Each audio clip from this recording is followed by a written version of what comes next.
Imagine a French chateau uprooted from the gardens of Versailles and planted in the shadow of the Rocky Mountains. That vision becomes reality at Claremont, the opulent Colorado Springs mansion of Charles and Virginia Baldwin. Completed in 1907 and nicknamed the Trianon, this mansion brought old-world elegance to the American West. Hi everyone, Ken here. Hit the subscribe button and let's explore this house. This video is brought to you in part by Victorian Society in America. More on them later. Charles Adolph Baldwin was born into privilege and polish. He attended England's Harrow School and later Harvard University, cultivating the refinements of a gentleman's scholar. Tall and athletic, Charles became known as much for his love of polo and the arts as for any business pursuits. In 1896, he married Ella Virginia Hobart, a San Francisco socialite nearly 14 years his junior.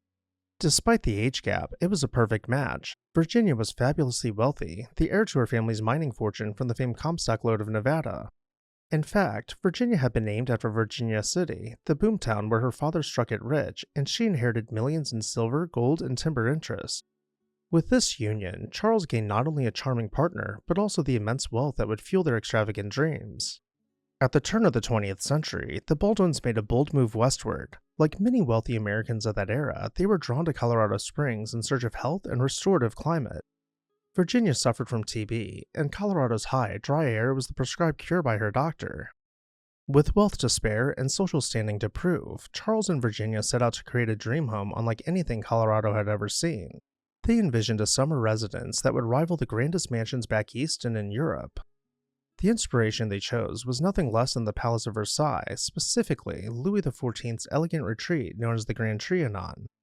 In 1906, the Baldwins dispatched prominent local architect Thomas MacLaren to France for a year to study the Trianon's design firsthand. MacLaren dutifully sketched and measured the 17th century palace, absorbing its harmonious proportions and ornate details. He then returned to Colorado and set about scaling down Versailles' grandeur into a residence suitable for the Rockies. The result, completed by 1907 at a cost of about $200,000, was the 22,000 square foot Claremont, a Beaux Arts masterpiece planted on 10 manicured acres in the Broadmoor neighborhood. Claremont's design unmistakably channels Versailles, yet with a personality of its own.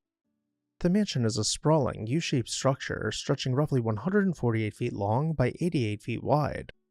Its construction was thoroughly modern for the time, a steel and concrete frame clad in glazed white terracotta tiles that gleam like marble. The exterior features a rhythmic parade of columns and tall French windows capped by an elegant balustrade along the roofline, all echoing the Grand Trianon's stately 18th century facade.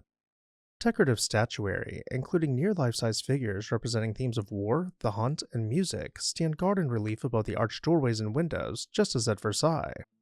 Even the ironwork is customized and symbolic. Woven into the wrought iron gates and window grills are medallions intertwining the letters C and V in homage to the first names of Charles and Virginia. Every aspect of Claremont's outward appearance was calculated to impress, a gleaming white palace with perfect symmetry and sightlines whose very name Claremont means clear mountain view, a nod to the mansion's sweeping vista of the Rockies and Pikes Peak. All around the house, formal gardens were planned and planted to not only enhance the beauty of the structure, but to tie it into the dramatic landscape. Expansive lawns were capped by fountains, leading the eye past the man-made to the soaring heights of the mountains just beyond. Let's begin making our way back over to the mansion, returning to what might be considered the front, where we will find the main entrance. But before we head inside, a quick word about the sponsor of today's video, Victorian Society in America. Are you captivated by historic architecture? Want to explore, learn, and dive even deeper into the past? With the Victorian Society in America, you'll have the chance to travel to American cities and tour stunning 19th century buildings, pursue learning through internationally acclaimed summer programs in American cities and abroad, including Chicago, Newport, and London to name a few. Additionally, members will enjoy a free subscription to 19th Century, the semi-annual publication packed with articles on art, architecture, preservation awards, and book reviews. Visit the website below in the video description and become part of the Victorian Society in America today. Thank you, Victorian Society in America, for sponsoring this video. Now back to our tour. If the architecture of Claremont evoked the French Sun King's palace, its interior decor brought the Louis XIV fantasy to life. After passing through massive iron grilles, you would make your way further into the house to find the vestibule. The formal entrance vestibule was a circular rotunda rising to a domed ceiling, richly embellished with white plaster relief in the French Rococo manner. Overhead, a patterned skylight casts natural light onto the Corinthian pilasters and ornate paneling, creating a dramatic sense of arrival. From this rotunda, one could proceed to the sumptuous main rooms. The dining room was an especially theatrical showpiece. Its walls were nearly overrun with extravagant plasterwork, half-relief maidens dancing above each doorway, embracing cartouches that framed delicate pastoral paintings in the style of Fragonard or Boucher. Giant mirrors faced each other at either end of the dining hall, multiplying the candlelight of an immense chandelier into infinity. Not to be outdone, the library was Charles Baldwin's personal pride and joy. 2 stories tall and paneled in warm walnut, the library could house some 5,000 volumes, a reflection of Charles' passion for literature and art. He suffered bouts of insomnia and would often retreat here in the wee hours, reading among his treasures. In a playful touch, hidden doors on both the first and second levels allowed discreet entry into this book-lined sanctuary. Overhead hung a colossal chandelier gilded in gold, and along the walls, handsome bronze sconces provided soft light. A wrought iron spiral staircase curled up to a mezzanine gallery, its railing intricately wrought with the salmon-twined C and V motif found outside. Every corner of Claremont offered some new delight or ingenious detail. In the ladies' salon, a cozy sitting room off the grand salon, the walls and ceiling were adorned with elegant plaster vines and 8 medallions depicting scenes from La Fontaine's fables. For the men, Charles outfitted a billiard room with both a billiard table and a pool table, each lit by silk-shaded lamps for a clubby feel. Adjacent was a smoking lounge paneled in carved oak in the Gothic style, complete with a monumental fireplace imported piece by piece from a Scottish estate. The terrace room, also called the Grand Salon, was the heart of Claremont's public spaces. This lofty central salon, with its high ceiling and mirrored doors, was designed for dazzling soirees. It connected to a light-filled solarium on one side and the library on the other, creating a flow of spaces for music, conversation, and leisure.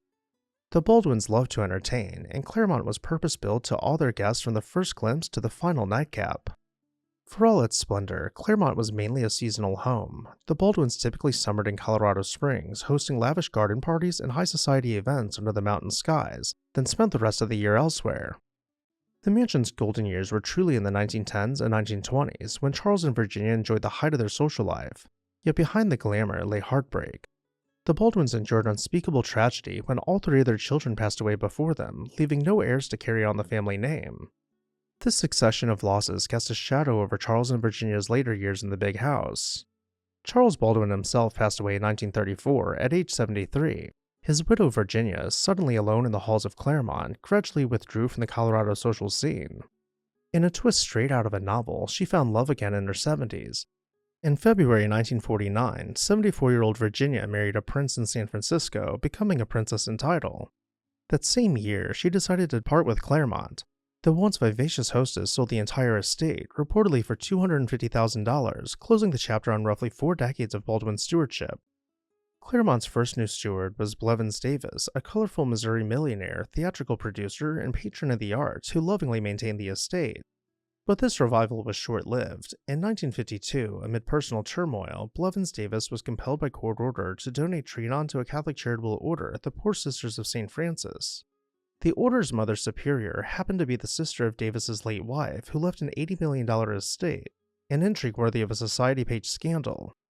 The sisters took over Claremont, operating it as a convent retreat and religious facility for a few years. By 1960, however, the expense of heating and maintaining a 40-room French palace proved too great for the humble nuns, and they reluctantly put the estate up for sale. Its next owner was former Colorado AG Metzger, who wanted to disassemble the mansion and move it elsewhere, which thankfully never happened. Salvation finally arrived in 1967 from an unlikely source. The Colorado Springs School had quickly outgrown the rambling house it was using and needed a proper campus. The nearly vacant Trianon, sitting on spacious grounds just a block away, was the perfect solution.